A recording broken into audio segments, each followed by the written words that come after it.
ধরেন আপনার প্রস্রাবে জ্বালাপোড়া করে, প্রস্রাবে কি জ্বালাপোড়া করতেছে, এটা কিসের লক্ষণ? এটা বোঝা যায় হয় আপনি পানি কম খাচ্ছেন অথবা আপনার প্রস্রাবের ভিতরে ইনফেকশন হয়েছে। এই প্রস্রাবে জ্বালাপোড়া করে এটা মা বোনদের বেশি হয়। এখান থেকে মুক্তির কোনো উপায় আছে? অবশ্যই আছে, অবশ্যই আছে। আপনি অ্যান্টিবায়োটিক খাইতে পারেন, এটা দোকান থেকে খাবেন, এটা হলো আমার আপনার চরিত্র না।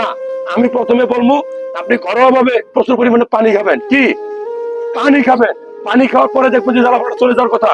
যদি যায় আলহামদুলিল্লাহ, তাহলে বুঝতে পানি খাওয়া ঘাটতি ছিল। আর যদি এরপরেও না যায়, তাহলে আপনার প্রস্রাবের টেস্ট করা উচিত।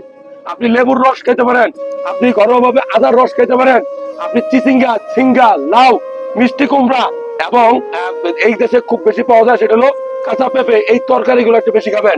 এগুলো আপনার প্রস্রাবে জ্বালা পোড়ায় এবং রোগ প্রতিরোধ ক্ষমতা বাড়ায়। শাকসবজি বেশি খাবেন। সবচেয়ে গুরুত্বপূর্ণ, লেবুর রস খাবেন মধু দিয়ে, হ্যাঁ, এবং আদা দিয়ে, আদা রস খাবেন মধু দিয়ে।